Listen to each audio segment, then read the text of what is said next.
Welcome to our module on functions and modules in Python, a fundamental concept for any programmer. We'll explore how to build organized and reusable Python code, making your programs more efficient and easier to manage. Let's begin by deeply understanding Python functions, which are essential for structured programming. Functions are simply reusable blocks of code, designed to perform specific tasks within your program. Here, we'll look at the fundamental way you define a function in Python. A function is a reusable code block for a specific task, organizing your code and promoting reuse, defined using the def keyword. You define a function with def, followed by its name, optional parameters, a code block, and an optional return value. Now, let's break down the key components that make up a Python function. Functions have a unique function name, optional parameters for input, a code block for logic, and an optional return statement.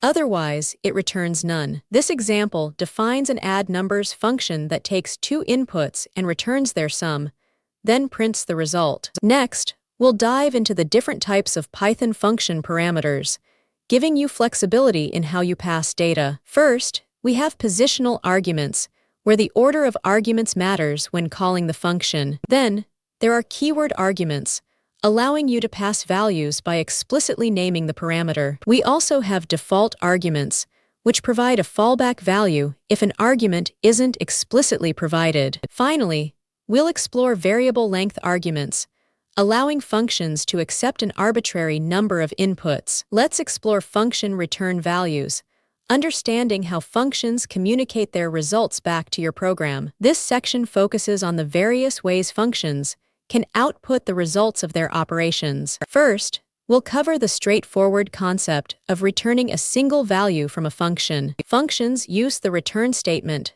to send a value back to the caller, which can then be used for further processing. Did you know you can also return multiple values from a Python function? Multiple values are returned as a tuple, which can be conveniently unpacked into separate variables by the caller. What happens when a function doesn't have an explicit return statement? If no return statement is present, Python functions automatically and implicitly return the value none. Functions can also employ conditional returns, allowing for dynamic output based on certain criteria. This means functions can return different values depending on specific internal conditions or logic within the code block. Today, we're diving into a fascinating concept in Python: Lambda functions, often called anonymous functions because they don't have a name. These are incredibly concise functions, designed to perform a single expression, making your code more compact and readable for simple tasks. Let's first understand the basic syntax and key characteristics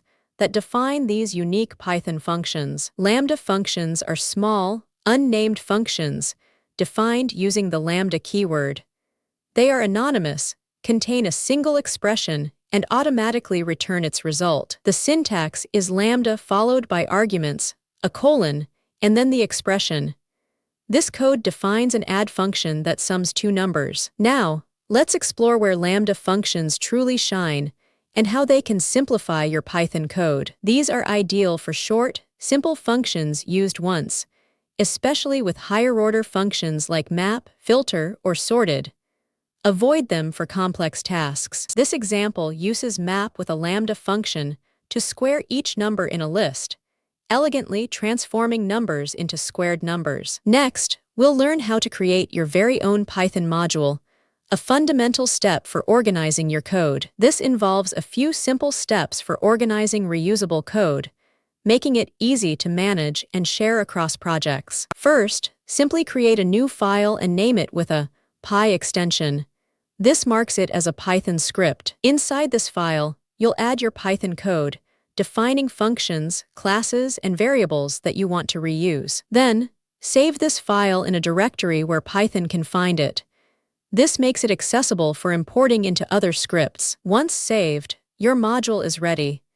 You can now easily import and utilize its functionalities in any other Python script. Now that we know how to create modules, let's explore how to import them and access their functionality. Importing allows you to access and use functions, classes, and variables defined in other Python files, promoting code reuse. The most straightforward way is to import the entire module, giving you access to all its contents. Here, we import MyModule and then call its greet function by prefixing it with the module name, like MyModule greet. Alternatively, you can import only specific functions or classes from a module if you don't need everything. Here, we import only the greet function directly from MyModule, letting us call it without the module prefix. For convenience, especially with long module names, you can import a module and give it a shorter alias. This code imports MyModule as letting you use the shorter alias to access its functions, such as greet. Beyond single modules, Python offers packages for structuring larger, more complex codebases effectively. Packages allow for hierarchical organization, making it easier to manage and navigate extensive projects with multiple modules. A package is essentially a directory that contains related modules, acting as a container for your organized code. Think of it as a folder designed to hold multiple related Python modules, keeping your project tidy. The init py file is crucial, marking a directory as a Python package, even if the file itself is empty. This special file officially marks a directory as a Python package, and it can even be left completely empty. Python uses a module search path to locate imported modules and packages, ensuring they are found correctly. When you import something, Python actively searches through specific predefined locations to find your desired module. This hierarchical structure allows for logical grouping,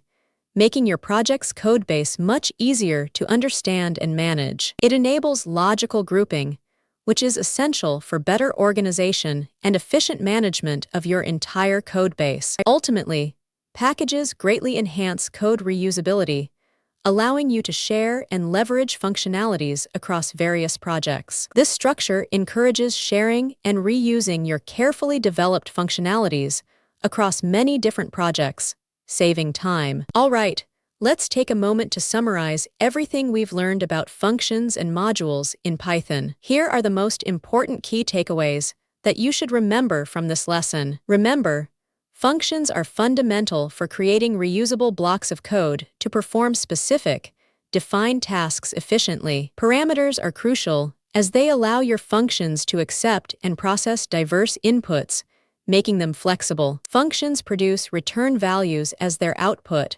which defaults to none if nothing is explicitly returned. Lambda functions offer a concise way to define small, anonymous functions that consist of a single expression. Modules help organize your code into separate py files, promoting reusability and better structure. Packages further structure modules hierarchically, using directories and the special init py file for organization. Finally, import statements are vital for accessing and utilizing content from both modules and packages effectively.